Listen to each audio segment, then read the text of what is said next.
Bonjour à tous les amis, bienvenue du coup dans cette nouvelle vidéo. J'ai encore le plaisir d'être avec Étienne, ça me fait plaisir Étienne. Merci, c'est le plaisir est partagé.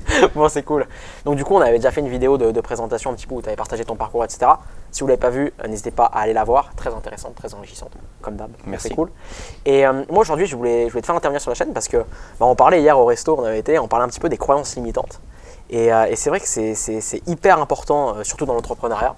Et toi là-dessus, je trouve que tu as un mindset qui est super développé et je pense honnêtement que ça joue beaucoup aussi sur ce que tu fais et sur les résultats que tu es en train de mettre en place et toutes les actions que tu mets aussi en place. Donc voilà, moi je voulais un petit peu te questionner là-dessus. Déjà, qu'est-ce qu'une croyance limitante pour toi en fait? C'est quoi une croyance limitante? Une croyance limitante, c'est en fait quelque chose que tu as appris, que ça soit via l'école, via ta famille, ton éducation, via tes amis. On t'a expliqué que ça marchait comme ça. Donc c'est quelque chose qui est ancré en fait. C'est quelque chose qui est ancré en toi, tout à fait. Ok, est-ce que tu aurais des exemples de croyances limitantes? Parce que peut-être il y a des personnes qui ne savent pas exactement ce que c'est. Est-ce que tu peux illustrer ça? Ouais, je vais t'en donner une sur deux axes. C'est les études. Très clairement, on te dit qu'il faut que tu fasses des études pour avoir un métier derrière. Et il faut que tu pousses tes études le plus loin possible pour finalement avoir le meilleur métier derrière et le meilleur salaire derrière. En gros, si finalement tu n'as pas le bac, bah, finalement on te dit que tu n'auras jamais de boulot derrière et que surtout tu ne vas jamais gagner ta vie, quoi. Ouais. Donc ça c'est des choses qui sont transmises beaucoup par déjà le système éducatif. C'est vrai qu'on dit qu'il faut faire des diplômes. Les personnes même qui ont le bac, voilà, on les met directement sur des études, etc. Alors moi en tout cas, je ne pense pas que les études ne servent à rien. Moi je pense que les études c'est très très important. Mais là quand tu parles de croyances limitantes, c'est plutôt des choses qui laissent penser en fait finalement que les études sont le seul moyen. C'est un peu ce que je dis, c'est qu'en fait on croit, en tout cas les gens pensent que les études sont le seul moyen finalement d'avoir un bon métier et d'avoir un bon salaire. C'est un petit peu ça en fait. L'idée c'est que les croyances limitantes, c'est en fait un chemin qu'on te désigne. À chaque fois, chaque croyance c'est un chemin. On te dit qu'en fait c'est cette voie que tu dois utiliser et qu'il n'en existe pas d'autre. Parce que c'est le seul chemin. C'est le seul chemin. Les gens te disent, voilà, moi je l'ai passé, mon expérience est telle, on t'a éduqué comme ça, tu l'as appris comme ça, et finalement, il n'y a que cette possibilité-là. Ok. Moi j'ai une vision aussi qui rejoint un petit peu là-dessus, c'est qu'en fait, si tu veux donc réussir, je pense qu'à un moment donné, tu dois avoir des compétences quand même. Tu vois, c'est nécessaire. Nous, on parle beaucoup de marketing digital, il faut connaître le marketing digital. Il y a des personnes qui réussissent dans l'immobilier, mais elles ont acquis des compétences en immobilier. Tu as des personnes qui réussissent sur plein de secteurs. Donc je pense en tout cas qu'il faut avoir des compétences. Par contre, là où je te rejoins totalement, c'est que les compétences, pour les acquérir, le seul moyen, ce n'est pas justement l'école, tu vois finalement. Parce qu'il y a des personnes qui sont ultra compétentes qui n'ont pas de diplôme. Et inversement, moi j'ai rencontré des gens qui sont en bac plus 6, bac plus 8, des doctorants, etc. Tu parles avec eux et ils n'ont pas de compétences. Et c'est vrai que là je te rejoins dans le sens où je pense qu'il faut des compétences, mais par contre, c'est vrai que voilà, c'est pas le seul moyen de les acquérir via les études. Toi, tu as aujourd'hui beaucoup de compétences, tu es vachement ouvert sur le monde, je trouve, tu as beaucoup de compétences en marketing digital, tu voyages beaucoup, tu es quasi bilingue, enfin, c'est vrai que tu as pas mal de compétences, mais c'est des choses finalement que tu as acquis plus par ton expérience que par l'école. C'est ça, c'est ça. Moi, je te suis dans le sens où je pense que les études, elles sont aussi importantes. Je ne dis pas qu'il ne faut pas faire d'études. Par contre, là où je vais rebondir, c'est qu'à l'heure actuelle, par exemple, 9 millionnaires sur 10 dans le monde sont des gens qui n'ont pas fait d'études. Wow, c'est énorme. Donc, du coup… Quasi la totalité, quoi. Quasi la totalité. Voilà, donc du coup, ça ne veut pas forcément dire finalement que le chemin des études est forcément le chemin qu'il faut prendre pour gagner de l'argent. Ouais, je te rejoins totalement, ouais. Toi, tu as fait quand même beaucoup d'études, un bac plus 5, on en avait parlé justement dans ta vidéo de présentation, etc. Et est-ce que tu pourrais dire ce que ça t'a apporté et ce que ça t'a finalement, comment je pourrais dire, quels ont été les points qui t'ont plutôt limité? Parce que finalement, c'est un petit peu ça, dans les études, tu as du très bon, finalement, des choses que tu vas recevoir, mais tu as également des points qui vont te limiter et peut-être qui vont justement t'encourager dans ces croyances limitantes. Est-ce que tu pourrais dire ces deux points du coup sur tes études? Qu'est-ce que tu as aimé et qu'est-ce qui t'a limité plutôt? Alors, moi, j'ai un bon exemple que j'arrête pas de dire à mes amis, c'est que moi, par exemple, je détestais l'anglais. C'était vraiment quelque chose, je l'avais en horreur. Aujourd'hui, tu es bilingue presque. Je suis quasiment bilingue maintenant. L'anglais, j'en avais en horreur. Pourquoi? Parce qu'en face de moi, je me retrouve avec des professeurs qui m'instruisaient de l'anglais institutionnel qu'ils avaient appris eux aussi à la fac, mais ces personnes-là n'avaient jamais voyagé, n'avaient jamais utilisé cet anglais pendant les voyages. Alors peut-être un petit voyage à Londres, mais rien de plus si tu veux. Et finalement, on se rend compte, moi par les voyages, que l'anglais que tu utilises en voyage n'est pas l'anglais académique qu'on t'apprend à l'école. C'est de langues différentes. C'est quasiment de langues différentes. Voilà, ouais.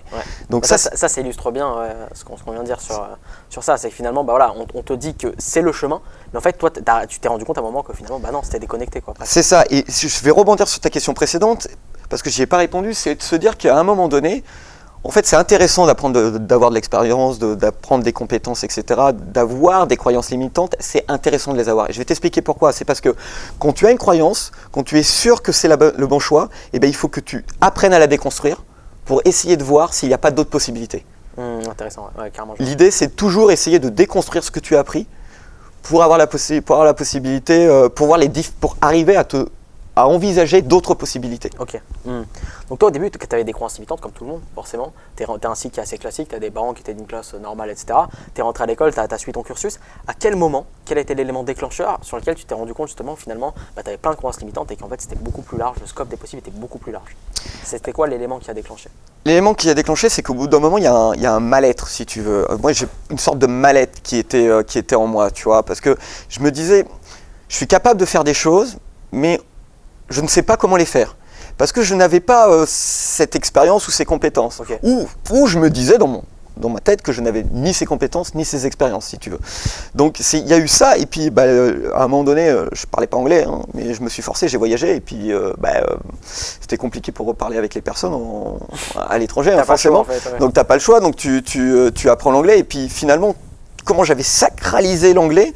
Alors je ne dis pas que c'est facile, mais comment je l'avais sacralisé et que je m'étais dit que de toute façon je m'en servirais pas, que ça me saoulait, que je trouvais pas que la personne que j'avais en face de moi, je voyais pas déjà l'utilité que la personne avait à me donner cette compétence parce qu'elle ne l'utilisait pas à son quotidien, non. Donc il y a un moment donné, je vois pas pourquoi moi je l'utiliserais, si tu veux. Ouais. Et donc voilà, c'est ça qui m'a permis de déconstruire ces croyances, mais il y a autre chose aussi, c'est qu'à un moment donné, j'ai regardé beaucoup consommer de YouTube, beaucoup de gens qui étaient dans le dev perso, et j'ai compris que finalement,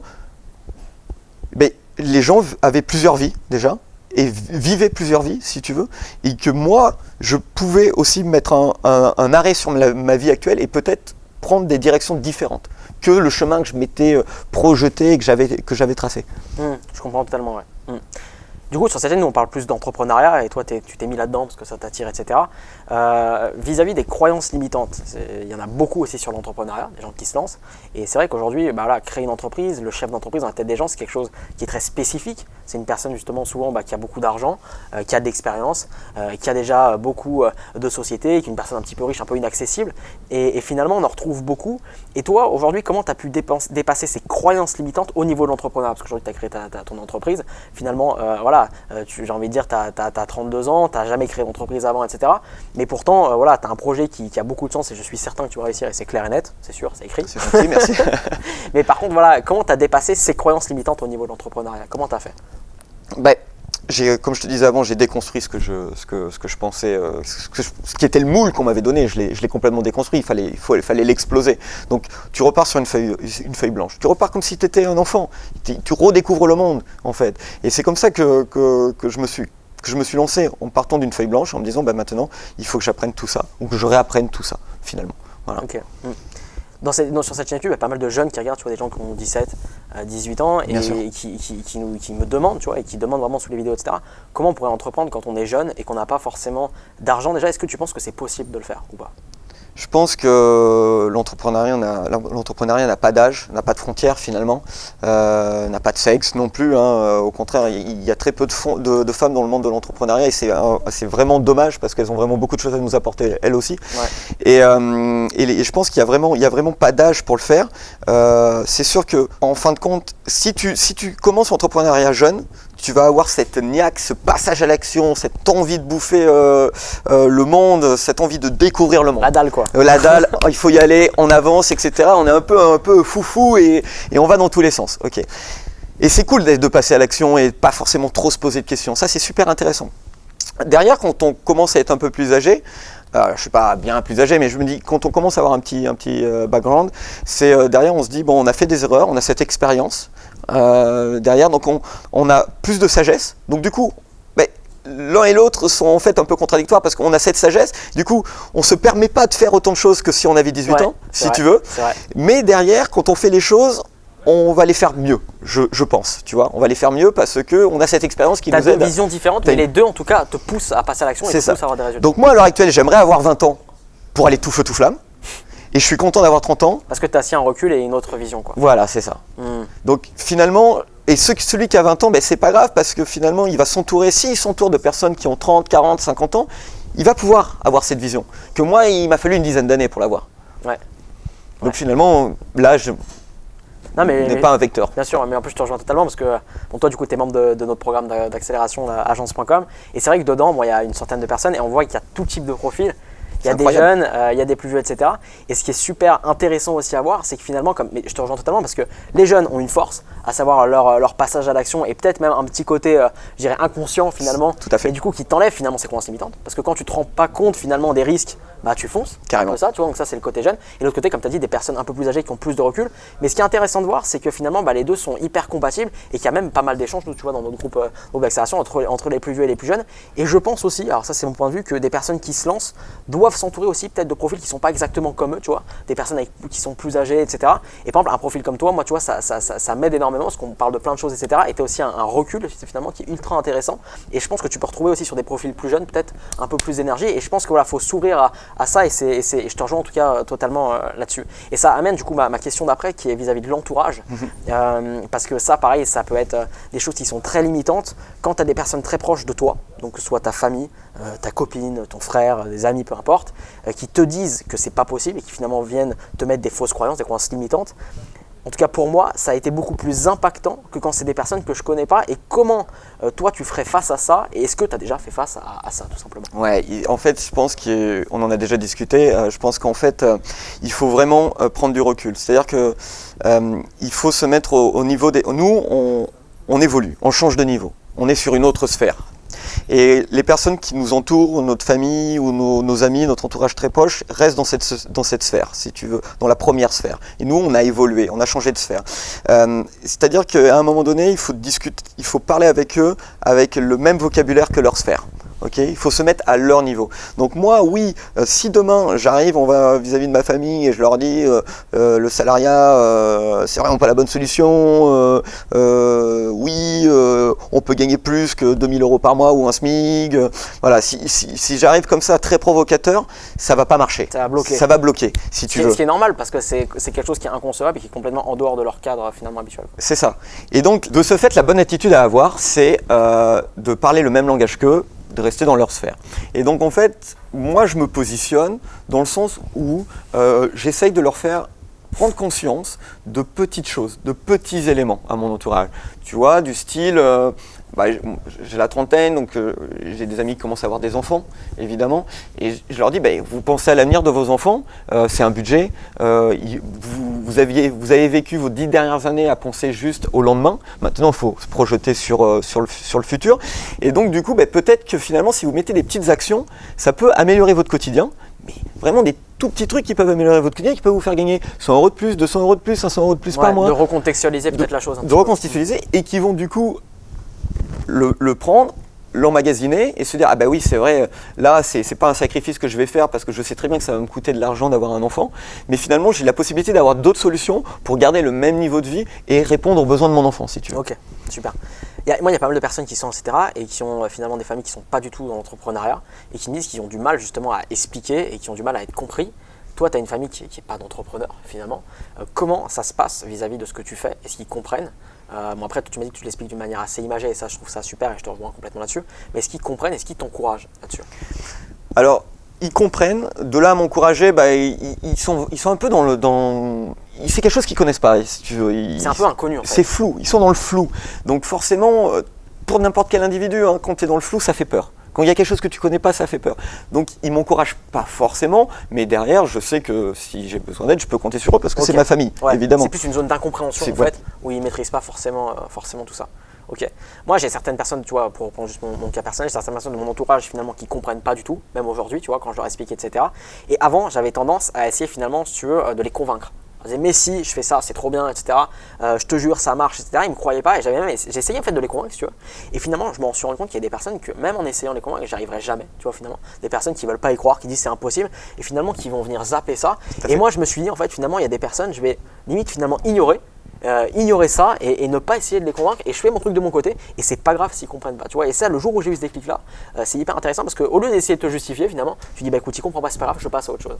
Et je sais pas si toi t'as rencontré aussi ça du coup. Alors moi je l'ai pas rencontré comme ça parce que du coup j'ai pas voulu à un moment, je pense que je le savais déjà que j'allais me confronter à ça. si tu veux. Donc encore l'expérience peut-être de ce que j'ai pu emmagasiner avant. Je savais que si je prenais ton attitude, j'allais me confronter à ça. Donc du coup, et les gens vont se braquer, tu as un mur en face de toi. Donc du coup, c'est vraiment, voilà, comme je te disais précédemment, c'est de se mettre à leur niveau. Qu'est-ce que tu fais? Je reste très vague. Maintenant, mon quotidien s'améliore et je leur explique que mon quotidien s'améliore et que derrière, eux aussi, s'ils veulent, à leur niveau, ils peuvent améliorer leur quotidien. Voilà, c'est vraiment toujours au niveau, quoi, se mettre au niveau, quoi. Ok. Non mais c'est top. Et voilà, on va finaliser cette vidéo, mais moi si j'avais aussi un dernier tips qui rejoint complètement ce que tu dis, c'est que même des fois, certaines croyances limitantes, comme l'âge par exemple, comme l'argent, on peut essayer de le transformer finalement en une force, tu vois. Par exemple, comme tu l'as dit, être jeune, oui vous n'avez pas d'expérience, c'est clair, oui vous n'avez pas forcément de diplôme, oui vous n'avez pas de référence, etc. Ça c'est clair. Donc on peut se dire c'est comme ça, j'arriverai pas. Mais après on peut le voir d'une manière complètement différente comme tu l'as dit, c'est se dire je suis jeune finalement et j'ai rien à perdre, j'y vais maintenant, tu vois. C'est ça. Et ça tu le fais aussi très bien sur différents points et l'argent c'est pareil, tu vois. L'argent finalement moi je vois comme un accélérateur. Quand tu as de l'argent tu vas plus vite, mais si tu n'en as pas finalement tu vas le chercher, tu vois. C'est exactement tu peux ça. le voir sur plein de points comme ça, ouais. Ok, est-ce que tu aurais une dernière chose à partager peut-être pour des personnes qui se posent des questions, qui se demandent si c'est pour eux l'entrepreneuriat, qui ont cette envie peut-être de créer un projet, mais qui ne savent pas exactement comment se lancer et finalement si c'est pour eux. Qu'est-ce que tu dirais à une personne comme ça, à froid là? À froid là comme ça, moi je leur dirais écoutez, essayez de déconstruire tout ce qu'on vous a inculqué. Essayez de le déconstruire, de repartir sur une feuille blanche. Une nouvelle vision en fait. Une nouvelle vision. Essayez de voir s'il n'y a pas d'autres personnes qui font différemment. Essayez de creuser sur un domaine spécifique, sur un métier, sur une compétence. Essayez de voir si finalement on ne le fait pas différemment autre part, que ce soit votre voisin ou dans le monde, etc. Essayez de voir déjà s'il n'y a pas d'autres solutions. Et quand vous aurez compris que finalement il y a d'autres solutions qui existent, ok, je vois. Derrière, eh ben, c'est l'étincelle qui fait ok, maintenant je vois que tout ce que j'ai appris, je vais pouvoir essayer de voir s'il n'y a pas d'autres solutions. Ok, super intéressant. Merci Étienne. Eh ben de rien, c'était un grand plaisir. N'hésitez pas à nous dire en commentaire si vous êtes d'accord ou pas, à rajouter peut-être des éléments si ça vous semble pertinent, à mettre un gros pouce bleu si vous avez kiffé, à vous abonner si ce n'est pas encore fait, appuyez fort sur le bouton rouge pour recevoir les prochaines vidéos. Également, on offre du coup une série de 4 vidéos offertes sur le marketing digital. Étienne a une agence, moi aussi, ça fonctionne bien, on kiffe ce qu'on fait, c'est carrément. Cool. Donc si ça vous intéresse, n'hésitez pas à vous inscrire, vous avez 4 vidéos de formation totalement offertes. Vous cliquez, vous mettez vos informations et vous allez recevoir sur 4 jours du coup les vidéos de formation. Merci Étienne encore. Merci à toi. Et on se dit à très vite pour une prochaine vidéo. Ciao. Bye bye.